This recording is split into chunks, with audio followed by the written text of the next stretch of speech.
अस्सलाम वालेकुम। जैसे ही रिक्शा फ़िज़ाओं में उड़ा, पीछे खुरली में बैठे लड़कों की चीखें बुलंद होने लगी। अंजलि काफ़ी देर बर्दाश्त करती रही, फिर बाहर निकलकर इनसे मुखातिब हुई। मुझे तवज्जो से ड्राइव करने दो ताकि जल्द अज जल्द इंसानी आबादी में उतर सकें। मेरी ताकतें 2 घंटे बाद ख़त्म हो जाएंगी, फिर रिक्शा हवा में नहीं उड़ा पाऊंगी। फिर या तो यहीं लटके रह जाएंगे या ज़मीन पे गिर के हड्डियों का चूरा बन जाएगा। यह सुनकर सब ने दिल मजबूत कर लिए।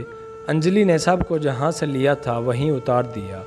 आखिर में रोमान, करीम और नेशा को सड़क पे उतारा तो सब ने इसका शुक्रिया अदा किया। तीनों चलते हुए काफ़ी आगे निकल आए। जब करीम ने मुड़ कर देखा तो अंजलि रिक्शे से पेट्रोल का कैन निकालकर खुद पर और रिक्शे पर छिड़क रही थी।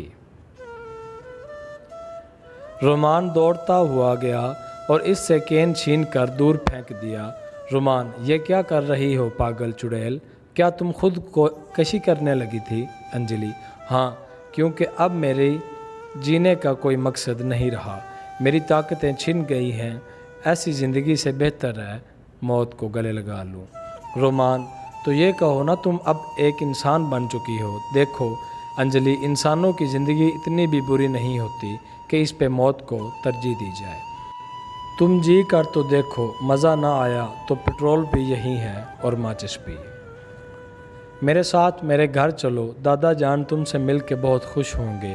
अंजलि ने आंसू भरी आंखों लिए इसे देखा और असबात में सर हिला दिया। करीम के दादा अंजलि से मिलकर वाकई बहुत खुश हुए थे। उन्होंने इसे कलमा पढ़ाकर इस्लामी तालीमात देना शुरू कर दिया।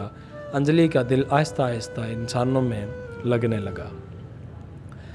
3 माह बाद सब मेहमान आ गए, कादी साहब भी आ गए, मगर दूल्हा दुल्हन अभी तक पार्लर से नहीं आए। ये करीम ना इंतहा का सुस्त आदमी है, रोमान ने बेजारी से दादा जान से कहा। तभी नेशा चिल्लाई, आ गए करीम भाई और अंजलि आप भी।